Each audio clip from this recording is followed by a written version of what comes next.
bonjour, nous allons voir le vêtement traditionnel féminin du pays du Poher des années 1925-1930.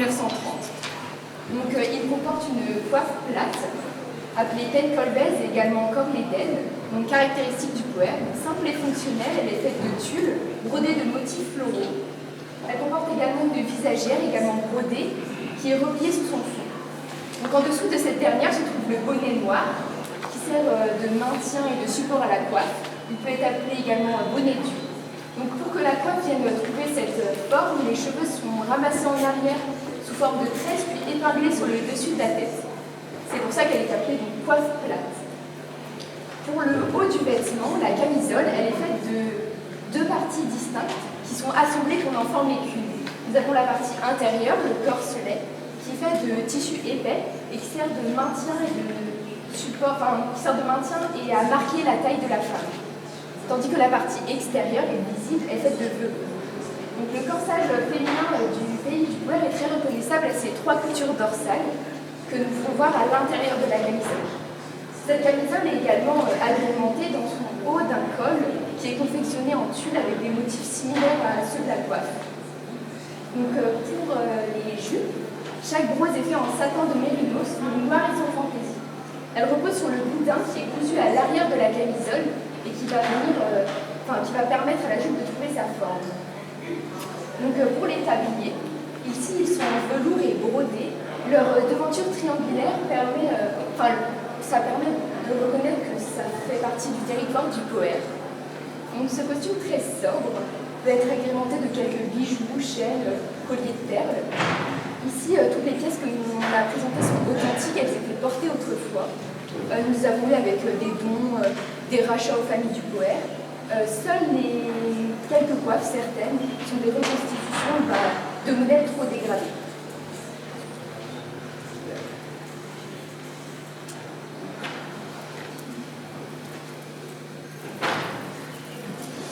Alors bonjour, c'est moi qui réponds à la question qui était en quoi les modes citadines ont influencé les modes cornouaillaises.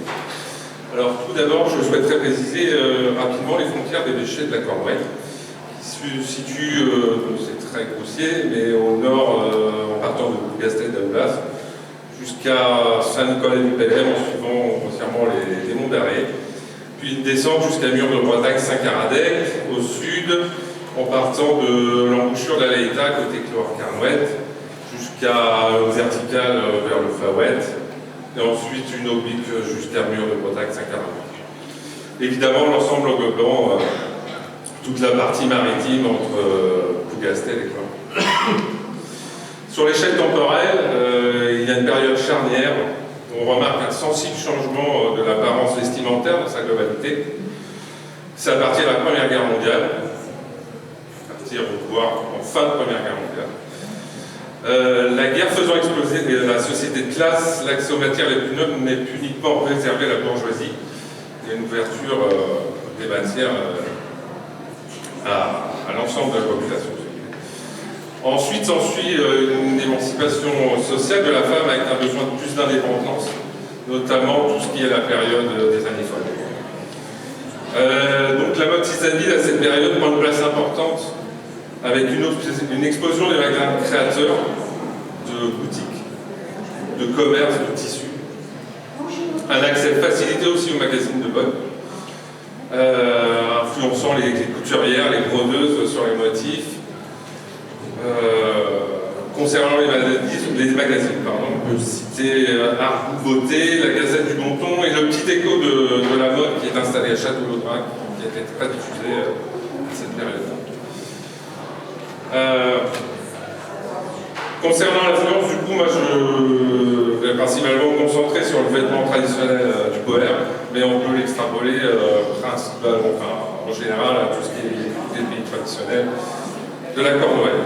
Donc le costume porté de 1925-1930. Concernant, je vais partir de la partie là, concernant les chaussures, on a un passage des bottines aux escarpins. C'est assez flagrant. La chose que l'on retrouve évidemment dans toute la Cornouaille, c'est un raccourcissement des jupes. Il y a également une évolution du tablier, justement, avec tout ce qui a accès aux nouveaux tissus, de nouveaux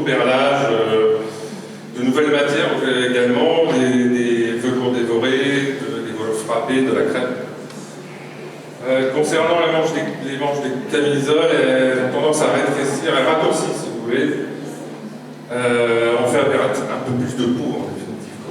Un peu plus de peau. Avec également, pour certaines, du perlage qui apparaît aussi.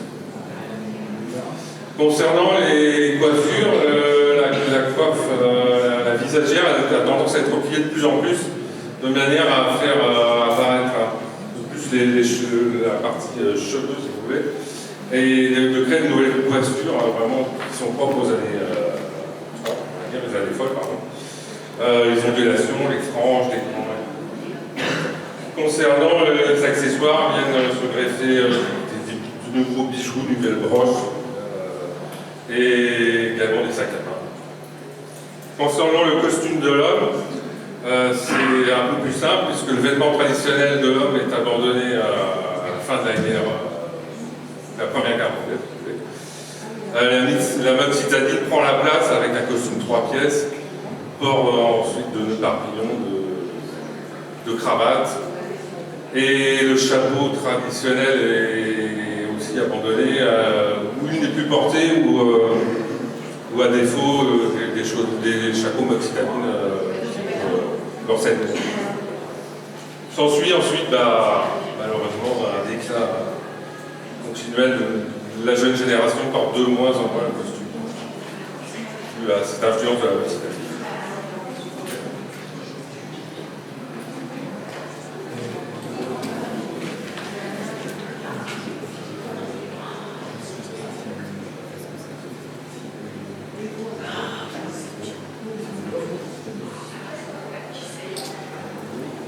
Question qui va concerner les hommes. Est-ce que dans votre terroir, il y a eu des mélanges entre les pièces traditionnelles et les pièces modernes, on va dire? Donc là, vous venez nous dire que ça a été abandonné, enfin le port de costume traditionnel a été abandonné au profit de la mode de ville, enfin de costume 3 pièces. Est-ce que dans votre terroir, il y a eu des mélanges? Il y a eu parfois, alors pour les anciens, ils portaient un gilet traditionnel. En dessous leurs vêtements, et certains ont porté des vêtements de costumes de ville, c'est citadine, sur des costumes traditionnels, ça c'est arrivé. Notamment les gilets, on gardait déjà les gilets traditionnels, mais dessus on mettait une veste. Voilà. Et le chapeau? Et chapeau, ça, je sais pas, peut-être effectivement il était porté, mais il a été vite quand même abandonné.